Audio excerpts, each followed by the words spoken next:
After that, he provided in her education, used his connections to get her into military school. From then on, she enlisted into the army, becoming a valiant soldier who protected her country. She did not let her grandfather down as she continued to grow and mature. Her results were outstanding, coupled with the fact that her brain was lively and that she had a kind character. She made it into the command center and became a part of the Secret Service. Her life had been predestined, as she followed down a standard path without many setbacks. When she was young, her grandfather had told her that the utmost priority of a soldier was to love his country and to protect its people, especially the weaker ones. He told her many stories about the military, taught her the principles of honesty and personal integrity, the meaning of life and its principles. She was like a small tree, being nurtured into a big one under the care of her grandfather. She remembered the happy look on her grandfather's face at the time where she was conferred an award upon the completion of her first mission. His wrinkles twitched under the sunlight. As he laughed, his chest heaved up and down. Her grandfather embraced her as he exclaimed in joy, "My good granddaughter." Those were the happiest times of her life, where she had a family member that loved her more than anyone else in the world, where she received the warmest hug of her life. Her grandfather had studied abroad in England when he was younger. As a result, he had a good command of the language there. He taught her English, the Western cultures, and how to dance the waltz left, right, horizontal across, take 3 stops, twirl, and the song that her grandfather taught her to sing. "The other night, dear, as I lay sleeping, I dreamed I held you in my arms, but when I awoke, dear, I was mistaken, and I hung my head and cried." She suddenly reached out her hand and wrapped it around Yuwen's waist. The shadows of the candle lights in the room seemed to break out in a dance as they flashed across the window. The boat swayed from side to side on the surface on the water. The mountains by the shores on both sides disappeared into the distance as the sounds of the winds blowing past could be heard. Shinger, Yuwen lowered his head and asked, "What's the meaning of this song?"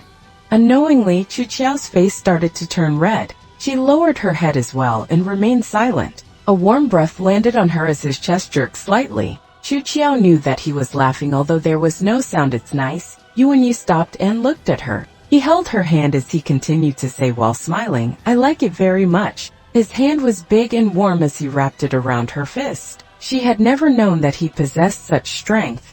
As she was unable to move, he leaned forward with a deep look in his eyes. His voice was low and hoarse as he whispered by her ear, "This is your punishment for behaving so badly in the day." As he finished his sentence, he lowered his head and planted a kiss on her lips. She suddenly felt incredibly tense. Although she had been through 2 different lives and had kissed someone before, she still felt irrationally nervous whenever she was faced with him. She did not know where to put her limbs. However, after a long while of closing her eyes, nothing happened. She opened her eyes carefully and saw the man looking at her with a smile under the lights. Upon seeing her look at him, the man leaned forward as his warm breath landed on her face. With a smile, he said, "Are you waiting for me to kiss you?" "My, Yuwen," Xiao pushed him angrily. "You are bullying me." He then proceeded to hug her, so suddenly and with such strength.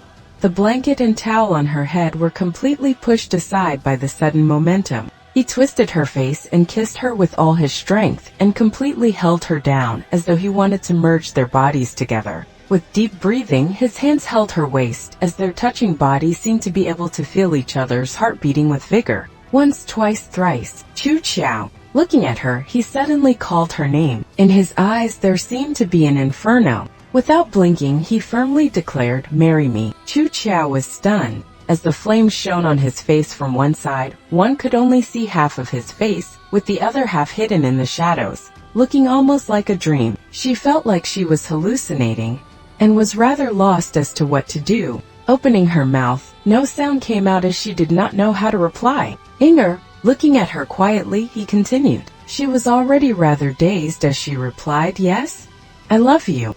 As he dropped the bombshell, Xiao felt as though her entire face was burning up, with her body temperature rising rapidly, along with her mind, which was quickly freezing up.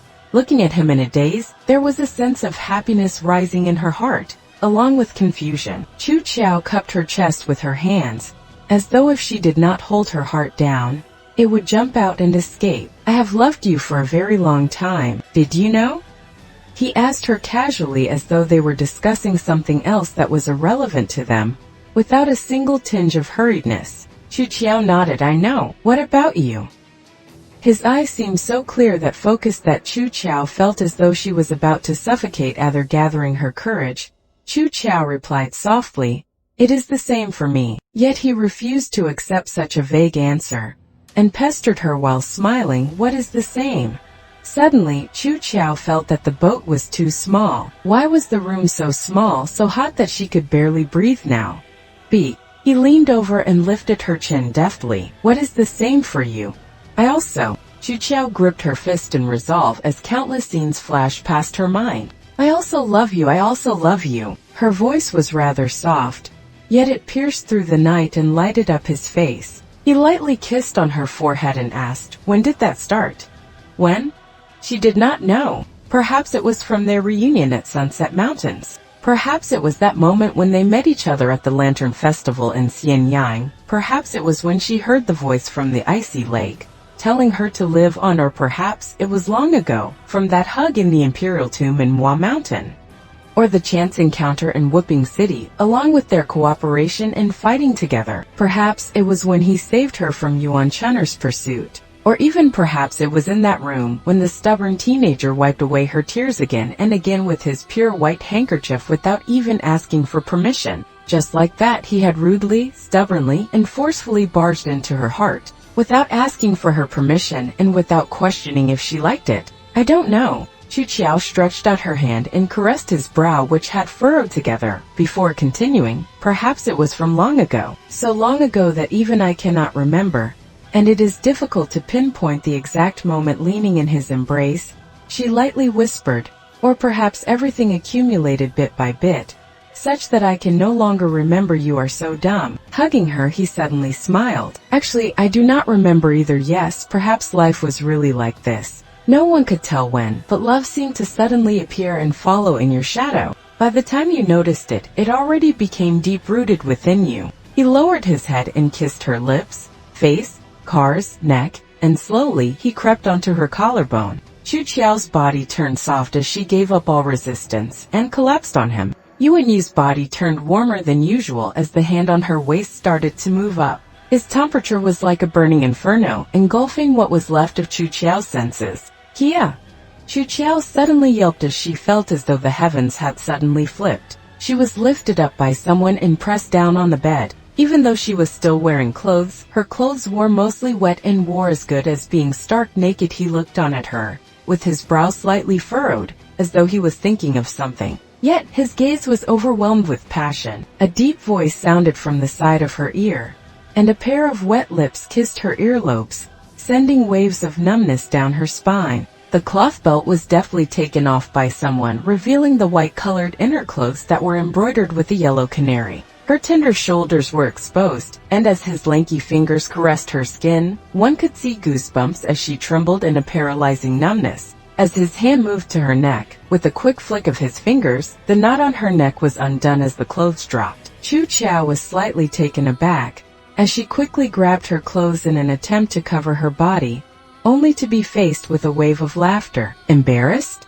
Xiao struggled to leave his embrace, as she pointed at the candle by the bed, and squeezed out the words, blow out the lights. Yuwen suddenly started to smile happily, and he was his usual self as he turned around without making any sounds. Yet, one could see his lips curling upwards. There were no sounds except the occasional flapping of the birds that flew past the ship.